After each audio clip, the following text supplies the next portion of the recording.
বাংলায় একদিকে বিজেপির গেরুয়া পতাকা, অন্যদিকে কমিউনিস্ট পার্টির লাল পতাকা, মাঝখানে আর কিচ্ছু নেই। আপনাদের সবার কাছে আবেদন করছি, পক্ষ বেছে নিতে হবে, কোন পক্ষে দাঁড়াবেন ঠিক করতে হবে। আমাদের সঙ্গে আসুন, আমাদের মিটিংয়ে আসুন, আমাদের মিছিলে আসুন, আমাদের লড়াই আসুন। যে পার্টি নতুন করে শক্তিশালী পার্টি আমরা গড়ে তুলছি, নতুন করে এই পার্টি গড়ে তোলার কাজে আমাদের পাশে থাকুন। আমাদের পার্টিতে থাকলে কোনো বেআইনি টেন্ডার পাবেন না। আমাদের পার্টিতে থাকলে আচ্ছা, মমতা ব্যানার্জি আজ থেকে 28 বছর আগে আপনি কি করেছিলেন? আজকে এই সন্দীপন সাহা, আজকে এই কাকলি ঘোষ দস্তিদাররা যা করছে, আজ থেকে 28 বছর আগে ঠিক এই কাজটা কে করেছিল? আপনি মমতা ব্যানার্জি কলকাতার কালীঘাটের একটা টালির চালের ঘরে আপনি বড় হয়েছেন। আপনাকে কংগ্রেসের মতো একটা দল আপনার ঘর থেকে নিয়ে এসে আপনাকে ভারতের এমপি করেছিল, ভারত সরকারের মন্ত্রী করেছিল, রাজীব গান্ধীর ক্যাবিনেটে, নরসিংহ ক্যাবিনেটে আপনাকে কংগ্রেস মন্ত্রী করেছিল। আর আপনি কি করলেন? নিজের সস্তা ধান্দাবাজির জন্য যে কংগ্রেস দল আপনাকে দল থেকে এনে ভারতবর্ষের মন্ত্রী করলো, সেই কংগ্রেস দলে পশ্চিমবাংলায় লালবাতি জেলে ওদের 1 নম্বর শত্রু বিজেপির ঘরে গেলেন, বিজেপির সঙ্গে মন্ত্রিত্ব করলেন, বিজেপিকে পশ্চিমবাংলায় নিয়ে আসলেন। ঠিক এই কাজ, আজ যে কাজ আপনাদের সবার কাছে বলছি, আমরা মমতা ব্যানার্জির মতো ওই রাজনীতি করবো না যে মুসলমান এলাকায় এসে বলবো সমস্ত মুসলমান আমাকে ভোট দেবে, মুসলিম ভোট ভাগ হলে বিজেপি জিতে যাবে। ওই রাজনীতির পরিণাম আজকে পশ্চিমবাংলায় বিজেপির সরকার।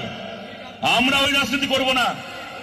আমরা বলছি, বসিরহাটের মুসলমান, বসিরহাটের হিন্দু, বসিরহাটের তপশিলি জাতি উপজাতির মানুষ, বসিরহাটের খেটে খাওয়া মানুষ, কৃষক, কারখানা শ্রমিক থেকে শুরু করে ছোট দোকানদার, ব্যবসাদার, সরকারি কর্মচারী, মধ্যবিত্ত যারা আছেন, যারা চুরি করে খান না, যারা গতর খাটিয়ে খান, হিন্দু মুসলমান নির্বিশেষে সেই সমস্ত মানুষ আপনারা এখন এক হয়ে ভোট দিন এবং খেটে খাওয়া মানুষের ভোটে এখান থেকে যেন খেটে খাওয়া মানে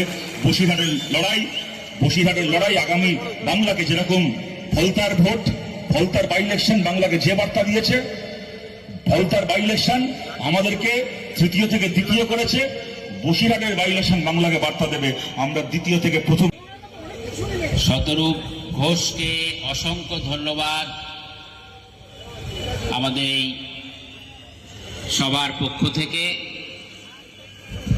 আমাদের যাবো না, হাসপুর পতাকা কাটতে যাবো না, কিন্তু হতে পারে যা ঘটে গেল কদিন আগে পশ্চিমবাংলায়, আজকে দিল্লিতে, হতে পারে এরপরে মমতা ব্যানার্জি আর অভিষেক ব্যানার্জি তৃণমূলের পতাকা নিয়ে রাস্তায় বেরোলে ইলেকশন কমিশন গিয়ে ওনাদের হাত থেকে তৃণমূলের পতাকাটাকে নিয়ে বলবে, মমতা ব্যানার্জি আপনার আর এই ঘাসফুল চিহ্ন দেওয়া পতাকা ধরার অধিকার নেই, আপনার পতাকা এখন অন্য লোকের সম্পত্তি হয়ে গেছে, আপনার পার্টি এখন অন্য লোকের সম্পত্তি হয়ে গেছে। বাপ কারো বাপকে ছাড়ে না, মমতার বাপকেও ছাড়েনি এই পাপ। যে রাজনীতি করেছে এত বছর, সেই রাজনীতি প্রত্যেকটা অন্যায়, প্রত্যেকটা অপরাধ ফেরত যাচ্ছে আজকে গোটা বাংলা জুড়ে। দেখুন, আজকে সরকার পাল্টে গেছে, তৃণমূল কংগ্রেসের চোরেদেরকে নিয়ে ঘন্টার পর ঘন্টা এখানে বলে যাওয়া যায়। ওদেরকে নিয়ে বলে কি করবো বলুন? মরা মানুষকে গালাগাল দিয়ে কি লাভ? সে বাঁচবেও না, শুনতেও পাবে না গালাগাল। তৃণমূল কংগ্রেস গোটা দলটার মামাটি মানুষ বলতে গোটা দলটার মামাটি মানুষ হয়ে গেছে। ও দলটা নেই, দলটা উঠে গেছে, আপনারা সবাই বুঝতে পারছেন। কিন্তু আমাদের লড়াই তৃণমূল কংগ্রেসের কতগুলো চোর নেতার বিরুদ্ধে ছিল, তৃণমূল কংগ্রেসের কতগুলো খুনি দালালের বিরুদ্ধে ছিল। তৃণমূল কংগ্রেসকে ভোট দেওয়া কোনো সাধারণ মানুষ আমাদের শত্রু সেদিনও ছিলেন না, আজকেও নন। এরকম অনেক মানুষ আছেন এই বিভিন্ন এলাকায়। একদল মানুষ যেরকম তৃণমূল কংগ্রেসকে সমর্থন করে ভোট দিয়েছিলেন, একদল মানুষ নিজের ধান্দা বুঝিয়ে নেওয়ার জন্য, নিজের ধান্দা হাসিল করার জন্য ভোট দিয়েছিলেন, সেরকম আমরা জানি। এরকম লক্ষ লক্ষ মানুষ আছেন পশ্চিমবাংলায় যারা তৃণমূল কংগ্রেসকে ভোট দিয়েছিলেন তৃণমূলকে ভালোবেসে নয়। তারা তৃণমূলের চুরিকে সমর্থন করতেন না, তারা তৃণমূলের খুনের রাজনীতিকে সমর্থন করতেন না। শুধুমাত্র পশ্চিমবাংলার গত কয়েক বছরের রাজনীতি এমন হয়ে গেছিল যে বিজেপিকে যেন তেন প্রকারে আটকাতে হবে, তার জন্য সেই মানুষ তৃণমূলকে সমর্থন করতে বাধ্য হয়েছেন। সেই মানুষের কাছে এরকম অনেক মানুষ হয়তো আজকেও এখানে উপস্থিত আছেন। তাদেরকে আমরা বলছি, আপনারা যদি ভোট দিয়ে থাকেন তৃণমূলকে, এর আগের ভোটগুলো তো যদি তৃণমূলকে ভোট দিয়ে থাকেন, আপনাদের বিরুদ্ধে আমাদের কোনো রাগ নেই, কোনো ক্ষোভ নেই, আমাদের সঙ্গে আপনাদের কোনো শত্রুতা নেই। আমাদের লড়াই তৃণমূলের কতগুলো চোর চিটিংবাজ নেতার বিরুদ্ধে ছিল। তৃণমূলকে ভোট দেওয়া কোনো সাধারণ মানুষের সঙ্গে আমাদের লড়াই ছিল না। আপনাদের সবার কাছে আবেদন করছি, আইএসএফ কে ভোট দেবে না, কংগ্রেসকে ভোট দেবে না, ফরওয়ার্ড ব্লককে ভোট দেবে না, এরা সবাই বিজেপির দালাল। আমি মমতা ব্যানার্জি, আমি তৃণমূল কংগ্রেস, আমি একমাত্র বিজেপি বিরোধী। আমার দলের এমপি গুলোকে জেতাও, তাহলে আমরা বিজেপির বিরুদ্ধে লড়াই করবো পার্লামেন্টে গিয়ে। আজকে সিপিআইএম এর মোস্তাফিজুর রহমান নিজের জায়গায় দাঁড়িয়ে আছে, আইএসএফ এর নওশাদ সিদ্দিকী নিজের জায়গায় দাঁড়িয়ে আছে, আজকে কংগ্রেসের নেতারা নিজের জায়গায় দাঁড়িয়ে আছে। একমাত্র আপনি মমতা ব্যানার্জি, আপনার দলের এমএলএ এমপি গুলো বিজেপির জুতো পালিশ করছে, বিজেপির জুতো পালিশ করছে দিল্লিতে গিয়ে। বেইমানি তো হলো সেই সমস্ত সাধারণ মানুষের সঙ্গে যে মানুষগুলোর ভোটে এরা জিতে। বিজেপি বিরোধী মানুষ এদেরকে ভোট দিয়েছিল, বিজেপি বিরোধী মানুষের ভোটে জিতে এরা গিয়ে এখন বিজেপিকে মুসলেখা লিখে দিচ্ছে। আপনি বলছেন আপনার সঙ্গে বেইমানি হয়েছে, আপনার সঙ্গে আবার কি বেইমানি হয়েছে? আপনার বক্তব্যটা কি যে আমি বিজেপি বিরোধী, আমি বিজেপি বিরোধী রাজনীতি করি, এদেরকে কেউ চিনত না, এদেরকে বাড়ি থেকে এনে ঘর থেকে এনে আমি এমপি করেছিলাম, এমএলএ করেছিলাম, মন্ত্রী করেছিলাম। আজকে এরা আমার দলের সঙ্গে গদ্দারি করে, নিজের দলের সঙ্গে গদ্দারি করে এরা বিজেপির সঙ্গে।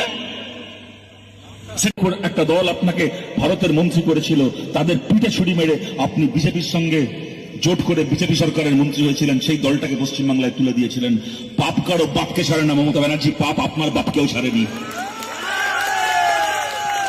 পাপ আপনার বাপকেও ছাড়েনি। আমাদের কমরেডরা যখন লাল পতাকা নিয়ে মিছিল করত, আপনি পুলিশ পাঠিয়ে হাত থেকে লাল পতাকা কেড়ে নিতেন, মাটিতে ফেলে মারতেন। যখন এসআইআর এর ক্যাম্প চলছিল, আমি বলার আগে আমার আগে যিনি বক্তা বলছিলেন, এই আহমেদ দা মঞ্চে বসে আছে, যাতে এসআইআর এর সাধারণ বাংলার খেটে খাওয়া মানুষের নাম বাদ না যায়, তার জন্যই আহমেদ দ্বারা বারাসাতের ডিএম অফিসে এরা ধর্ণা দিচ্ছিলেন। কোথায়? কোন অফিসে? এই এখানকার বিডিও অফিসে ধর্ণা দিচ্ছিলেন, বিক্ষোভ দেখাচ্ছিলেন। সেই সময় তৃণমূল কংগ্রেসের পোষা কুকুরগুলো, মমতা ব্যানার্জির পোষা কুকুরগুলো এসে আমাদের মিছিলে হামলা করেছিল। এই আহমেদ দাকে রক্তাক্ত করেছিল, জেল খাটিয়েছিল। তার আগে 2018 সালে পঞ্চায়েত ভোটের সময় মিথ্যে মামলায় জেল খাটিয়েছিল আমনায়। এই আপনি মমতা ব্যানার্জি আপনি করেছেন। তারপরে আজকে ভোট হয়ে গেছে, এতগুলো মানুষের নাম বাদ গেছে পশ্চিমবাংলা থেকে। আপনি সরকার থেকে যাওয়ার সঙ্গে সঙ্গে আপনার দল উঠে গেছে। পশ্চিমবাংলার মাটিতে আমরা দাঁড়িয়ে আছি, যে মানুষের নাম এসআইআর এ বাদ গেছে প্রত্যেকটা নামকে আবার ভোটার তালিকায় ফেরানোর লড়াই আমরা দাঁড়িয়ে আছি মানুষের সঙ্গে। আইএসএফ কে ভোট দেবে না, কংগ্রেসকে ভোট দেবে না, ফরওয়ার্ড ব্লককে ভোট দেবে না, এরা সবাই বিজেপির দালাল। আমি মমতা ব্যানার্জি, আমি তৃণমূল কংগ্রেস, আমি একমাত্র বিজেপি বিরোধী। আমার দলের এমপি গুলোকে জেতাও, তাহলে আমরা বিজেপির বিরুদ্ধে লড়াই করবো পার্লামেন্টে গিয়ে। আজকে সিপিআইএম এর মোস্তাফিজুর রহমান নিজের জায়গায় দাঁড়িয়ে আছে, আইএসএফ এর নওশাদ সিদ্দিকী নিজের জায়গায় দাঁড়িয়ে আছে, আজকে কংগ্রেসের নেতারা নিজের জায়গায় দাঁড়িয়ে আছে। একমাত্র আপনি মমতা ব্যানার্জি, আপনার দলের এমএলএ এমপি গুলো বিজেপির জুতো পালিশ করছে, বিজেপির জুতো পালিশ করছে দিল্লিতে গিয়ে। বেইমানি তো হলো সেই সমস্ত সাধারণ মানুষের সঙ্গে যে মানুষগুলোর ভোটে এরা জিতে। বিজেপি বিরোধী মানুষ এদেরকে ভোট দিয়েছিল, বিজেপি বিরোধী মানুষের ভোটে জিতে এরা গিয়ে এখন বিজেপিকে মুসলেখা লিখে দিচ্ছে। আপনি বলছেন আপনার সঙ্গে বেইমানি হয়েছে, আপনার সঙ্গে আবার কি বেইমানি হয়েছে? আপনার বক্তব্যটা কি যে আমি বিজেপি বিরোধী, আমি বিজেপি বিরোধী রাজনীতি করি, এদেরকে কেউ চিনত না, এদেরকে বাড়ি থেকে এনে ঘর থেকে এনে আমি এমপি করেছিলাম, এমএলএ করেছিলাম, মন্ত্রী করেছিলাম। আজকে এরা আমার দলের সঙ্গে গদ্দারি করে, নিজের দলের সঙ্গে গদ্দারি করে এরা বিজেপির সঙ্গে। গতকাল দেখেছেন আমাদের পার্টির নেতা সুজন চক্রবর্তীকে মার খেতে হয়েছে পুলিশের কাছে। সৃজনকে গতকাল রাত জেলে কাটাতে হয়েছে। জেলে যেতে হতে পারে বিজেপির বিরুদ্ধে লড়াই করতে গিয়ে, মার খেতে হতে পারে, কিন্তু শেষ পর্যন্ত বিজেপিকে হারিয়ে পশ্চিমবাংলাকে আমরা মুক্ত করব। পশ্চিমবাংলায় বামপন্থীদেরকে, পশ্চিমবাংলার বামপন্থীরা বাংলাকে আবার বিজেপির হাত থেকে মুক্ত করে। সামনের লোকসভা ভোটে, কোনো 5 বছর 10 বছরের গল্প না, সামনের লোকসভা ভোটে এই বাংলাকে আবার চেনা বাংলা বানানোর লড়াই আমরা লড়ছি। এই লড়াই আপনাদের সবাইকে আমাদের পাশে চাই, আপনারা আমাদের সঙ্গে থাকলে এই লড়াই আমরা লড়বো, এই লড়াই আমরা জিতব। এই যে আপনাদের মনে আছে, আপনারা দেখেছেন ভোটের আগে বিজেপি স্লোগান দিয়েছিল, গোটা বাংলা জুড়ে দেওয়াল লিখেছিল, জন্ম যদি হিন্দু কুলে ভোট দাও পদ্ম ফুলে। তুমি যদি হিন্দু হও তাহলে পদ্ম ফুলে ভোট দাও। আমরা চিরকাল বলে এসেছি আমি বলবো না আজকে বাংলায় ভোট হলে সিপিআইএম সরকার তৈরি করে ফেলবে, বামপন্থীরা সরকার তৈরি করে ফেলবে, কিন্তু আজকে যদি বাংলায় ভোট হয় আপনারাও খুব ভালো করে জানেন তাহলে বামফ্রন্টের বিধায়ক আজকে এক হবে না। বামফ্রন্ট বহু আসনে পশ্চিমবাংলায় আজকে যদি ভোট হয় তাহলে সেই বিধায়কগুলো আমরা জিতব। আপনারা ফলতার ভোট দেখেছেন, তৃণমূলের প্রার্থী মুসলেখা দিয়ে প্রার্থীপদ থেকে সরে গেছিল। যেখানে আমরা 2,500 ভোট পেয়েছিলাম গত লোকসভায়, সেখানে আমরা 40,000-এর উপর ভোট পেয়েছি, কংগ্রেস 10,000 ভোট পেয়েছে। এই সমস্ত এবং বহু মানুষ এরকম আছেন যারা কিনা এইবার ভোট দিতে পারেননি, কেউ ভয় আতঙ্কে ভোট দিতে পারেননি, কেউ এসআইআর এর জন্য নাম নেই তালিকায় তারা ভোট দিতে পারেননি, এরকম অনেক মানুষ আছেন। এই সমস্ত মানুষকে লড়াইয়ে ফিরিয়ে এনে এবং বিজেপিকেও ভোট দিয়েছিলেন যে সাধারণ মানুষ, আজকে যার বাড়ি ভেঙে দিচ্ছে বিজেপি, আজকে যার দোকান যার ব্যবসার জায়গা কেড়ে নিচ্ছে বিজেপি, সেই সমস্ত মানুষকে সঙ্গে নিয়ে সামনের দিনে লড়াই আমাদেরকে লড়তে হবে, লড়াই আমাদেরকে জিততে হবে। 2029 সালে লোকসভায় ভোট হবে। 2029 সাল আসতে এখনো দেরি আছে, কিন্তু আপনাদের বলছি এখানে বসিরহাটের একটা বড় অংশের মানুষ এখানে আপনারা আছেন, বারাসাত বসিরহাট, এই দুটো লোকসভা কেন্দ্রের একদম মাঝখানে দাঁড়িয়ে আমরা মিটিং করছি। আপনারা জানেন যে বসিরহাটের যিনি এমপি ছিলেন হাজী নুরুল সাহেব, তিনি মারা গেছেন বেশ কিছুদিন হলো। তাকে নিয়ে বা তাদের নতুন তিনি চলে গেছেন, তার সমালোচনা আমি করতে চাই না, কিন্তু এইটুকু আপনারা জানেন বসিরহাট লোকসভার উপনির্বাচন বকেয়া হয়ে আছে, ডিউ হয়ে রয়েছে। বসিরহাট লোকসভার উপনির্বাচন আর কয়েকদিনের মধ্যে, যে কোনো সময় ঘোষণা হতে পারে, কয়েকদিনের মধ্যে হবে। আপনাদের সবার কাছে আবেদন করছি, বাংলায় ঘুরে দাঁড়ানোর লড়াই 2029 সাল থেকে শুরু হবে না, বাংলায় ঘুরে দাঁড়ানোর লড়াই শুরু হয়ে গেছে।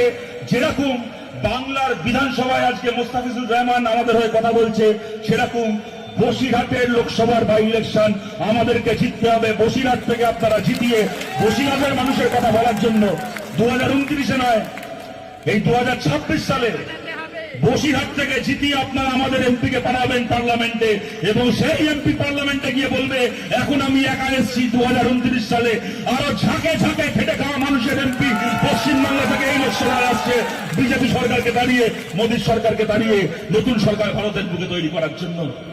এই বলছে আমার সঙ্গে জোটে আসুন, মানে কি নেত্রী চিন্তা করুন। আজ থেকে 20 বছর আগে বলতেন বামপন্থীদেরকে হারানোর জন্য বিজেপি আমার সঙ্গে জোটে আসুন। কখনো বিজেপি হারানোর জন্য সিপিএম ওনার সঙ্গে জোট করবে, কখনো আবার সিপিএম হারানোর জন্য বিজেপি ওনার সঙ্গে জোট করবে, আর উনি দুই জমানায় ক্ষীর খাবেন বসে বসে খালি। লজ্জা করে না মমতা ব্যানার্জি আপনার? বিজেপিকে আটকানোর জন্য আপনার সঙ্গে আমরা জোট করব? এই পশ্চিমবাংলা সাক্ষী আছে। 34 বছর সরকার চালিয়ে যেদিন চলে গেছিলাম সরকার থেকে, আমাদের 10টা ভালো কাজ ছিল, 10টা হয়তো দোষ ত্রুটি ব্যর্থতাও ছিল, কিন্তু মাথা উঁচু করে বলতে পারি 34 বছর সরকার চালিয়ে পশ্চিমবাংলা থেকে চলে গেছিলাম। পশ্চিমবাংলাকে একটা বিজেপি মুক্ত রাজ্য রেখে আপনার হাতে তুলে দিয়ে গেছিলাম। বাংলা একটা বিজেপির পঞ্চায়েত মেম্বার পর্যন্ত ছিল না, এমন রাজ্য ছেড়ে দিয়ে গেছিলাম। আর সেই রাজ্য আপনি এমন ভাবে চালালেন, আজকে আপনি চলে গেলেন, আপনার গোটা পার্টি গঙ্গা